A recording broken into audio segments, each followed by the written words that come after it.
अपने रोएदार अंगरखे में सिमटा हुआ और तीखे पत्थरों से बचने का प्रयत्न करता हुआ एक छोटा सा बालक धूल भरे भेड़ों के पद चिन्हों के पीछे बड़ी तेजी से चल रहा था। घने नमी वाले वन ने रास्ते का अतिक्रमण डरावने ढंग से कर रखा था। इस बालक को पक्का विश्वास था कि यदि उसने अपनी चाल धीमी की तो घनी झाड़ी में विशाल एवं भीमकाय दैत्य उस पर झपट्टा मारने की ताक में बैठे हुए थे। उसका गांव वहां से मात्र कुछ ही घंटों की दूरी पर था। सूर्य पर्वतों के पीछे तीव्रता से छिपता जा रहा था। दैत्य को अंधकार पसंद होता है। उसके अधिक परेशान करने पर उसकी माता और दीदी ने उसे कई बार बताया था। किसी बड़े के साथ चलना उसे पसंद आया होता, क्योंकि दैत्य बड़ों को तंग नहीं करते थे।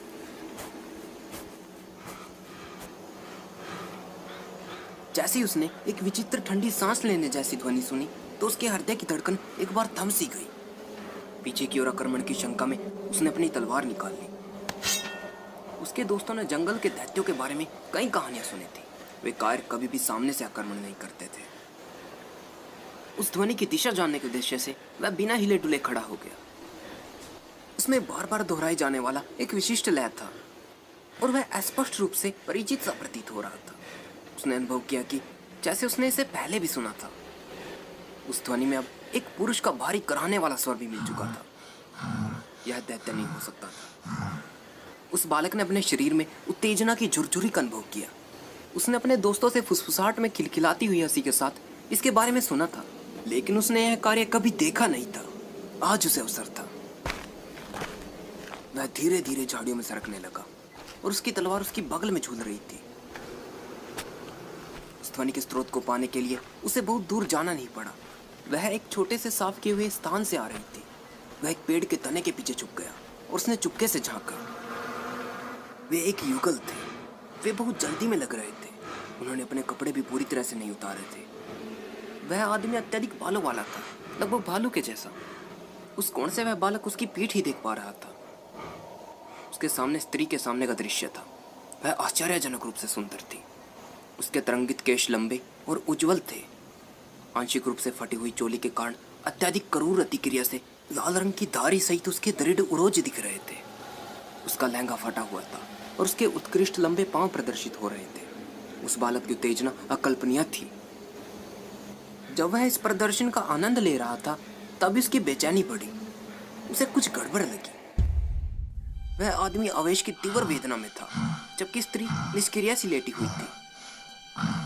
उसका मुख बहुत सख्ती से बंद था। वह अपने प्रेमी को उत्साहित करने वाले शब्दों की कानाफूसी नहीं कर रही थी। क्या उसके गालों पर हर्षोद्रेक के आंसू थे या फिर उसके साथ बलात्कार हो रहा था? लेकिन यह कैसे हो सकता है? उस आदमी का चाकू उस स्त्री की पहुंच में रखा हुआ था। वह उसे उठाकर उसको आहत कर सकती थी। बालक ने सिर हिलाया। उसने अपने अंतर्मन को शांत करने का प्रयास किया। चुप रहो, मुझे देखने दो। और उसके बाद वह क्षण आया जो उसे पूरे जीवन भर बार बार तंग करता रहेगा। उस स्त्री की आंखें अचानक उस पर गई। सहायता, वह चीखी, कृपया सहायता करें। चकित हुआ वह बालक पीछे हटा। उसकी तलवार गिर गई। वह रोएदार दैत्य पीछे मुड़ा, यह देखने के लिए कि स्त्री किसे पुकार रही थी। बालक ने तेजी से अपनी तलवार उठाई और भाग खड़ा हुआ। वह अपने शीत दंश वाले अंगूठे की पीड़ा की परवाह किए बिना दौड़ता चला गया। वह इस सोच से ही डरा हुआ था कि वह आदमी कहीं उसका पीछा तो नहीं कर रहा। वह उस आदमी की भारी सांसों की ध्वनि अब तक सुन पा रहा था। बालक ने उछलकर भेड़ों के पद चिन्हों को पकड़ा और तेजी से अपने गांव की ओर भागा। वह अब भी भारी भारी सांसों को सुन पा रहा था। वह हर क्षण उसके समीप आती जा रही थी। बालक झटके से बाएं हटा, एक पैर की दूरी बनाकर घूमा और जोर से अपनी तलवार घुमाई। वहां कोई नहीं था। भारी सांसों की ध्वनि नहीं थी, मात्र एक ध्वनि थी। एक स्त्री की बारंबार तंग करने वाली आग्रह वाली ध्वनि। सहायता करें, कृपया सहायता करें। उस छोटे बालक ने मुड़कर देखा। वह अबला स्त्री। पीछे लौटो, उसकी सहायता करो। उसके अंतर्मन का स्वर रोया। वह कुछ क्षण के लिए हिचकिचाया, उसके बाद मुड़ा और तेजी से गांव की ओर भाग गया। नहीं, पीछे लौटो, उसकी सहायता करो। शिव पसीने से नहाया हुआ जाग उठा था। उसका हृदय पागलों की तरह डमडम कर रहा था। वह स्वाभाविकता पीछे मुड़ा। वह उस भयानक दिन में किसी भी कीमत पर जाना चाहता था, प्रायश्चित करने के लिए। लेकिन कोई प्रायश्चित नहीं हो सकता था। स्त्री का भयभीत चेहरा बारंबार उसके सामने आता जा रहा था। उसने अपनी आंखें बंद कर ली। लेकिन आप उस चित्र के लिए अपनी आंखें कैसे बंद कर सकते हैं जो आपके मन में छपा हो? उसने अपने घुटनों को ऊपर की ओर मोड़ लिया और अपने सिर को उस पर टिका दिया। उसके बाद उसने वही किया जो वह हमेशा करता था, वह रोने लगा।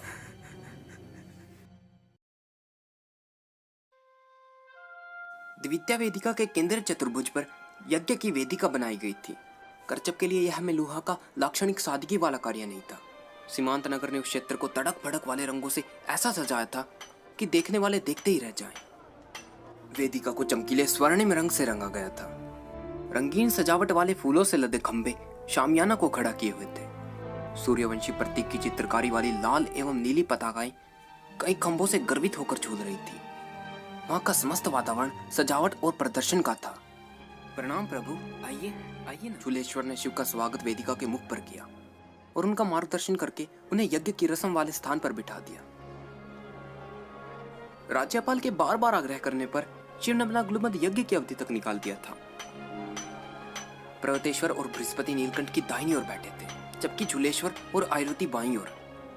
नंदी और वीरभद्र को शिव के पीछे बैठने के लिए आमंत्रित किया गया था। यद्यपि यह परंपरा नहीं थी, किंतु नीलकंठ के अनुरोध पर चूलेश्वर ने इसकी अनुमति दे दी थी। चूलेश्वर एक सर्वत्रवासी सीमांत नगर का प्रशासक था और उसका मानना था कि कार्य तीव्र गति से करने के लिए मेलुहा की कई विधियों को थोड़ा लचीला करना आवश्यक था। उसकी इस प्रकार की उदारता ने करचप को विभिन्न प्रकार के कुल एवं वंशों और जातियों के लोगों के लिए चुंबक बना दिया था और समान सेवाएं एवं विचारों के आदान प्रदान करने का मुख्य केंद्र बना दिया था। शिव सती के छज्जे की ओर देख रहा था, जहां से दूर से वह केंद्रीय चतुर्भुज दिख रहा था। यद्यपि यज्ञ के दौरान सती को वेदिका पर आने की अनुमति नहीं थी, फिर भी वह उस कार्यवाही को दूर से देख सकती थी। उसकी बगल में खड़ी कृतिका के साथ वहां की कार्यवाही को देखते हुए छज्जे के पीछे खड़ी हुई सती को शिव ने देख लिया था। यज्ञ का प्रारंभ करने से पहले रिवाज के अनुसार पंडित खड़ा हुआ और उसने औपचारिकतावश पूछा, यदि किसी को यज्ञ के संबंध में कोई आपत्ति है तो अभी बताइए, अन्यथा हमेशा के लिए शांति बनाए रखिए। यह एक पारंपरिक प्रश्न मात्र था, जिसका वास्तव में कथित रूप से कोई उत्तर नहीं देना था। पंडित जी। इसलिए जब एक स्वर तीव्र स्वर में गूंजा कि मुझे आपत्ति है, तो एक सामूहिक उच्छ्वास गूंज उठा। किसी को भी देखकर पहचानने की आवश्यकता नहीं थी कि वह स्वर कहां से आया था। वह तारक था, जो साम्राज्य के अत्यधिक रूढ़िवादी उत्तर पश्चिम क्षेत्र का एक अप्रवासी था। जब से तारक करचप आया था, उसने इस पाप से अवनतिशील नगर का नैतिक पुलिस बनने का बीड़ा उठा लिया था। शिव ने अपनी गर्दन घुमाकर देखी कि किसने आपत्ति की थी। उसने देखा कि तारक उस पूजा की वेदिका के एक किनारे पर बैठा हुआ था, जो सती के छज्जे के बहुत समीप थी। जीवन भर लड़ाई झगड़े के कारण कटे चेहरे वाला वह एक दैत्याकार व्यक्ति था, जिसका पेट बहुत बड़ा था और थोड़ी बहुत मांसल बाहें भी थी।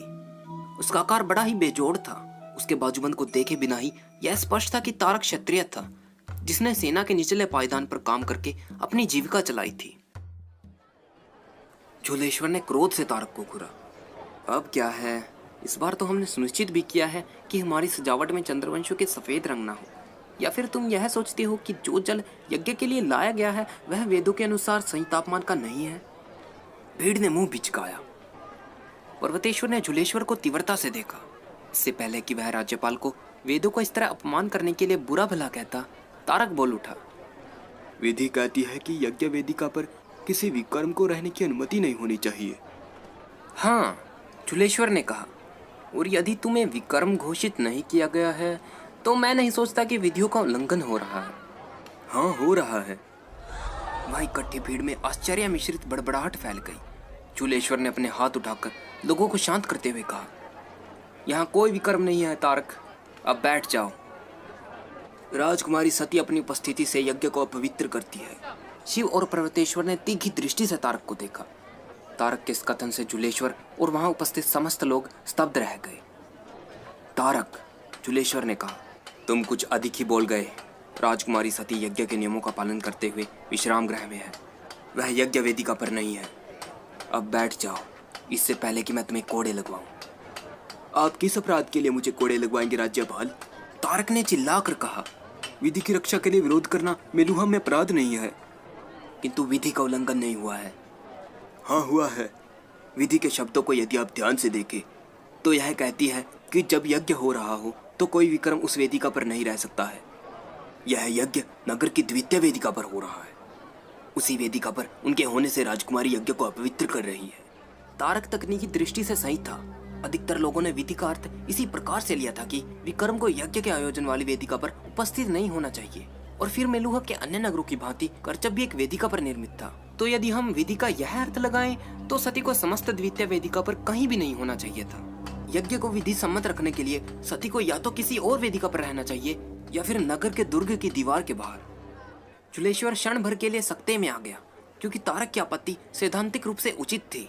उसने दुर्बलता से शक्ति प्रदर्शन किया। अब बस भी करो तारक, तुम कुछ अधिक ही विवेकशील बनने का प्रयास कर रहे हो।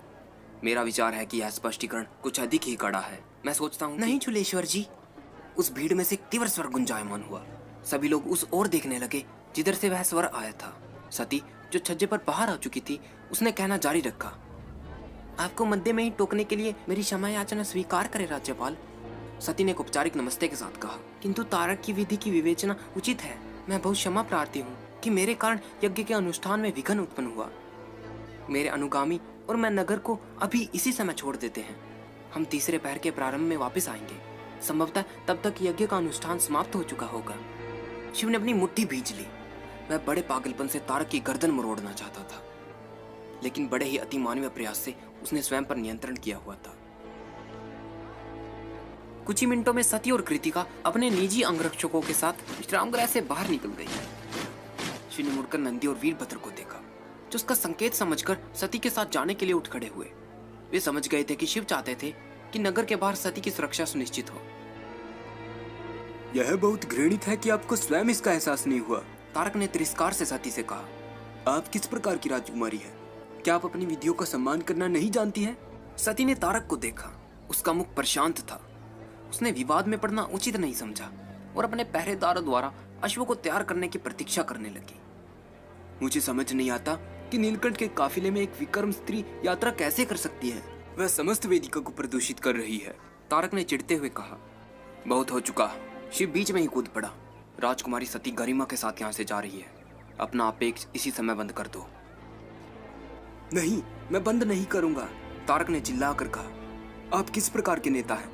आप प्रभु श्री राम की विधियों को चुनौती दे रहे हैं? तारक, जुलेश्वर ने लगभग चीखते हुए कहा, प्रभु नीलकंठ को विधियों को चुनौती देने का अधिकार है। यदि तुम अपने जीवन की रक्षा चाहते हो तो उनके अधिकार को चुनौती देने का प्रयास मत करो।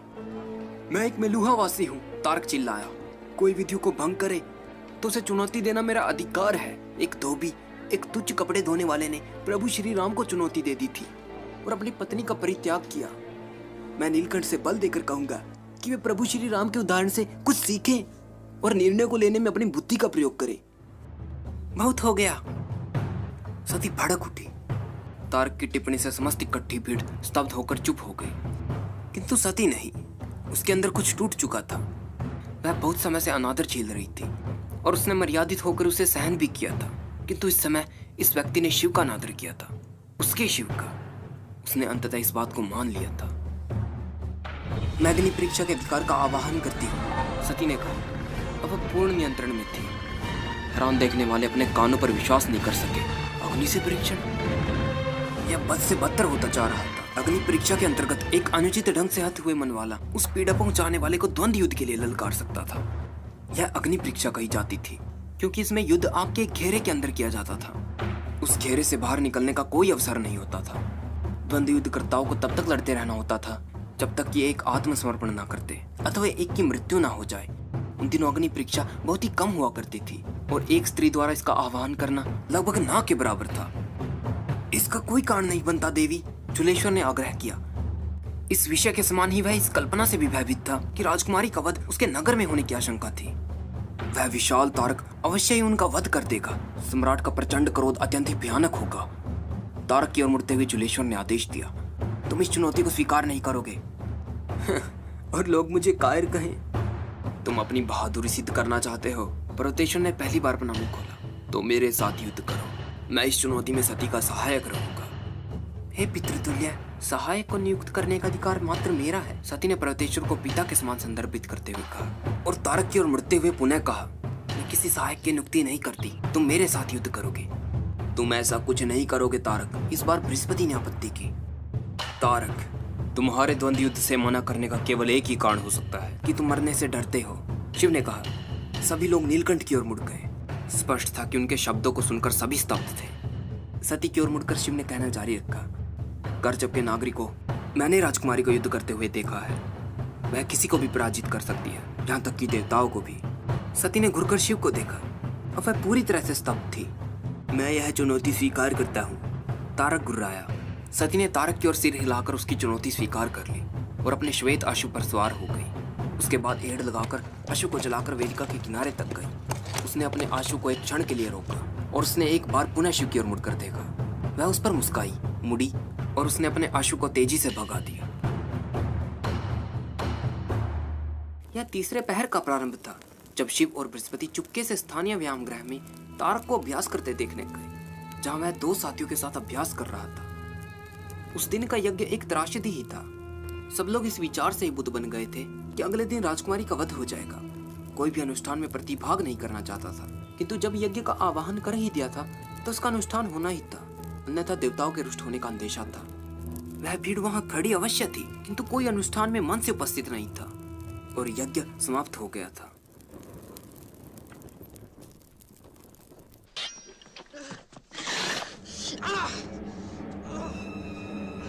अपने सहकर्मियों पर तारक का प्रसिद्ध भयानक प्रहार देखकर बृहस्पति की आत्मा कांप गई और तत्काल ही उसे इस निर्णय पर पहुंचा गई। मैं आज रात इसका वध कर दूंगा तो कल उनका वध नहीं होगा। शिव चौंकते हुए अविश्वास के साथ मुख्य वैज्ञानिक की ओर मुड़ा। बृहस्पति, आप ये क्या कह रहे हैं? सती बहुत अच्छी है, उनका ऐसे दुर्भाग्य से सामना नहीं हो सकता। मैं उनके लिए अपना जीवन और अपनी प्रतिष्ठा का बलिदान देने के लिए तैयार हूँ। लेकिन आप तो ब्राह्मण हैं, आप किसी के प्राण नहीं ले सकते। यह मैं आपके लिए करूंगा, बृहस्पति फुसफुसाया। उसकी भावनाएं उसके निर्णय को आच्छादित कर रही थी। आप उसको नहीं खोएंगे मित्र। शिव बृहस्पति के निकट आया और उसे बाहों में भर लिया। आप अपनी आत्मा को भ्रष्ट ना करें मित्र, मैं इतने बड़े बलिदान की योग्य नहीं हूँ। बृहस्पति शिव को जकड़े हुए था। एक कदम पीछे जाकर शिव ने फुसफुसा कर कहा, देखा जाए तो आपके बलिदान की आवश्यकता ही नहीं होगी। जिस प्रकार यह निश्चित है कि सूर्य पूर्व से उदित होगा, उसी प्रकार यह भी निश्चित है कि कल सती तारक को पराजित करेगी। तीसरे पहर के कुछ घंटों के बाद सती विश्राम गृह लौट आई थी। वह अपने कमरे में नहीं थी, बल्कि उसने नंदी और वीरभद्र को केंद्रीय आंगन में बुलवा लिया था। उसने अपनी तलवार निकाली और उन दोनों के साथ अभ्यास करना प्रारंभ कर दिया था। उसके कुछ देर बाद पर्वतेश्वर वहां वह पूरी तरह से टूटा हुआ प्रतीत हो रहा था। उसके मुख के भाव स्पष्ट रूप से इस भय को प्रदर्शित कर रहे थे कि वह सती से अंतिम बार बात करेगा। सती ने अभ्यास बंद कर दिया, अपनी तलवार मयान में डाली और जुड़े हुए हाथों से आदरपूर्वक नमस्ते करते हुए धीमे स्वर से बोली, पितृतुल्य। पर्वतेश्वर सती के समीप आया। उसका चेहरा घबराया हुआ प्रतीत हो रहा था। वह निश्चित तौर पर नहीं कह सकती थी, किंतु उसे ऐसा प्रतीत हो रहा था कि वे रोते रहे थे। वह उनकी आत्मविश्वासी आंखों में आज से पहले कभी भी सांकेतिक रूप से आंसू नहीं देख पाई थी। मेरी बच्ची, पर्वतेश्वर बुदबुदाया। मैं वही कर रही हूँ जो मुझे उचित लगा, सती ने कहा। मैं खुश हूँ। पर्वतेश्वर में कुछ भी बोलने की शक्ति नहीं बची थी। कुछ क्षण के लिए उसने तारक के वध के बारे में सोच लिया था, किंतु वह अवैधानिक होता। उसी समय शिव और बृहस्पति भी वहां आ पहुंचा। शिव ने पर्वतेश्वर के चेहरे को देख लिया था। वह पहली बार था जब उसने सेना नायक के चेहरे पर दुर्बलता के लक्षण देखे थे। जबकि वह पर्वतेश्वर की अवस्था को अच्छी तरह से समझ रहा था, किंतु उसका जो असर सती पर हो रहा था वह उसे अच्छा नहीं लगा। मुझे क्षमा करें, मैं देर से आया, शिव ने आंखें मटकाते प्रसन्न मुद्रा में कहा। सभी लोग मुड़कर उसे देखने लगे। दरअसल मैं और बृहस्पति भगवान वरुण देव के मंदिर में तारक के लिए प्रार्थना करने गए थे। शिव ने कहा, उसकी आत्मा दूसरी दुनिया में यात्रा करेगी, उसके लिए हमने पूजा की ताकि वह आरामदायक रहे। सती खिलखिलाकर हंस पड़ी और आंगन में सभी ने उसका अनुसरण किया। भद्र, तुम अभ्यास के लिए सही प्रतिद्वंदी नहीं हो, शिव ने कहा। तुम तेजी से इधर उधर की चालें करते हो। नंदी, तुम राजकुमारी के साथ द्वंद्व युद्ध करो, अपनी फुर्ती पर नियंत्रण रखना। सती की ओर मुड़ते हुए शिव ने कहना जारी रखा। मैंने तारक को अभ्यास करते देखा है। उसके वार में अत्यधिक बल है, किंतु इन वारों के बल ने उसकी गति को धीमा कर दिया है।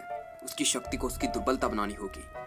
अपनी फुर्ती को उसकी चाल के विरुद्ध प्रयोग करना होगा। उसके प्रत्येक शब्द को समझते हुए सती ने सहमति में सिर हिलाया। उसने नंदी के साथ अपना अभ्यास प्रारंभ कर दिया। नंदी की धीमी गति की तुलना में अत्यधिक फुर्ती से चलन करते हुए सती ऐसे वार करने में सफल हो रही थी जो किसी व्यक्ति के लिए प्राण घातक हो सकते थे। अचानक ही शिव को एक उपाय सूझा। नंदी को रुकने का निर्देश देते हुए उसने सती से पूछा, नंदी, क्या आपको लड़ाई करने में शस्त्र के चयन की अनुमति होती है? हाँ, यह मेरा विशेष अधिकार है, क्योंकि चुनौती मैंने दी है। तो फिर चाकू का चयन कीजिए, यह उसके वार की पहुंच को कम कर देगा, जबकि आप आगे पीछे तीव्रता से चालन कर सकती है। यह तो एक अच्छा विचार है, पर्वतेश्वर ने सहमत होते हुए कहा, जबकि बृहस्पति ने सहमति में सिर हिलाया। सती ने तत्काल ही सहमति का संकेत दिया। लगभग उसी समय वीरभद्र 2 चाकू लेकर आ पहुंचा। उसने एक चाकू नंदी को दिया और दूसरा सती को। अभ्यास कीजिए देवी। एक वृत्ताकार क्रीड़ा स्थल के मध्य में तारक और सती खड़े हुए थे। यह कर्चब की मुख्य रंगभूमि नहीं थी, जो अत्यधिक विशालकाय थी। यह मुख्य रंगभूमि के बगल में संगीत समारोह के लिए निर्मित थी, जिसे कर्चब में आए मेसोपोटामिया के अप्रवासी बहुत पसंद करते थे। वह रंगभूमि लगभग उसी माप की थी जितनी की अग्नि परीक्षा के लिए आवश्यक थी। वह इतनी बड़ी भी नहीं थी कि एक व्यक्ति अपने प्रतिद्वंदी से अत्यधिक दूरी बना ले, और इतनी छोटी भी नहीं थी कि भिड़ंत तुरंत ही समाप्त हो जाए।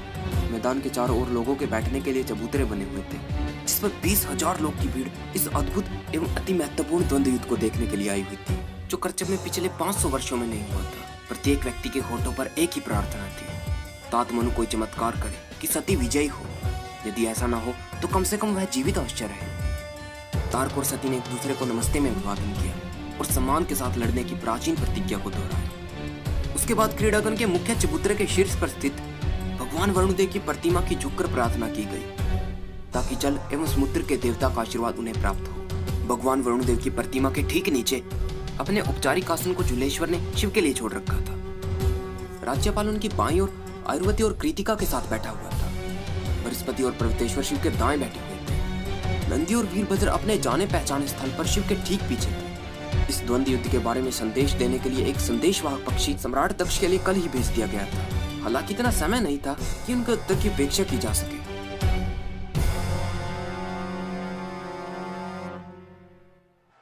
आखिरकार जुलेश्वर उठ खड़ा हुआ। वह अग्नि परीक्षा से घबराया हुआ सा था, किंतु शांत प्रतीत हो रहा था। रीति के अनुसार उसने मुट्ठी बांधकर हाथ को अपने सीने से लगाया और अचानक ही गर्जना करते हुए बोला, सत्य, धर्म, मान। समस्त क्रीड़ागण में से सहमति के स्वर गूंजे। तारक और सती ने भी पुनरावृत्ति की। जुलेश्वर ने क्रीड़ागण के रखवालों को सिर हिलाकर संकेत दिया, जिसने अनुष्ठानिक तेल की मशाल को प्रकाशित कर दिया। उस मशाल ने अपनी आग को बने हुए तेल के नाले में फेंक दिया। केंद्रीय मैदान का बाहरी घेरा आग से प्रज्वलित हो उठा। परीक्षा के लिए आग का घेरा तैयार हो चुका था। जुलेश्वर ने शिव की ओर मुड़कर कहा, प्रभु, द्वंद्व युद्ध प्रारंभ करने के लिए अनुमति चाहता हूँ। शिव ने आत्मविश्वास पूर्ण मुस्कान के साथ सती को देखा। उसके बाद क्रीड़ागण की ओर लोगों को संबोधित करते हुए तेज स्वर में घोषणा की, अग्निदेव की शुद्ध करने वाली अग्नि में सत्य की हमेशा विजय होगी। तारक और सती ने तुरंत ही अपने अपने चाकू निकाल लिए। तारक ने अपना चाकू अपने सामने एक पारंपरिक योद्धा के समान पकड़ा हुआ था। उसने वह रणनीति अपनाई जो उसकी शक्ति थी। सामने की ओर चाकू रहने का अर्थ था कि सती जैसे ही समीप आती वह उस पर वार कर सकता था। वह अधिक हिलडुल नहीं रहा था और सती को अपने सामने चाल करने दे रहा था। दूसरी ओर सती भिड़ंत के लिए सभी ज्ञात नियमों के विपरीत अपना चाकू पीछे की ओर पकड़े हुए थे। अपने प्रतिद्वंदी से एक सुरक्षित दूरी रखते हुए वह चाकू को लगातार एक हाथ से दूसरे हाथ में अदल बदल कर रही थी। उसका इरादा था कि तारक को पता न चले कि आक्रमण किस दिशा से होगा। दूसरी ओर तारक सती की चाल को एक बाज की भांति देख रहा था। उसने सती के दाहिने हाथ को झुकते हुए देखा। चाकू अब उसके दाहिने हाथ में था। अचानक ही सती उछलकर बाईं ओर चली गई। तारक स्थिर रहा। वह जानता था कि दाहिने हाथ में चाकू होते हुए बाईं ओर उछलना केवल एक पैतरा भर था। उसे दाहिने आना ही होगा यदि उसे चाकू से वार करना था। सती अचानक ही तेजी से दाहिनी ओर आई और उसने अपने हाथ को चाकू मारने की स्थिति में ऊपर उठाया। तारक इसके लिए पहले से ही तैयार था। उसने जल्दी से बाएं हाथ में चाकू बदला और बहुत ही क्रूरतापूर्वक अपने चाकू को हवा में लहराते हुए वार किया, जिसके कारण सती के ऊपरी धड़ पर घाव लग गया। वह इतना गहरा घाव नहीं था, किंतु ऐसा प्रतीत हुआ कि वह पीड़ादायक था। दर्शकों से एक सामूहिक आह निकल पड़ी। सती पीछे हट गई और स्वयं को संतुलित कर इधर उधर घूमना प्रारंभ कर दिया।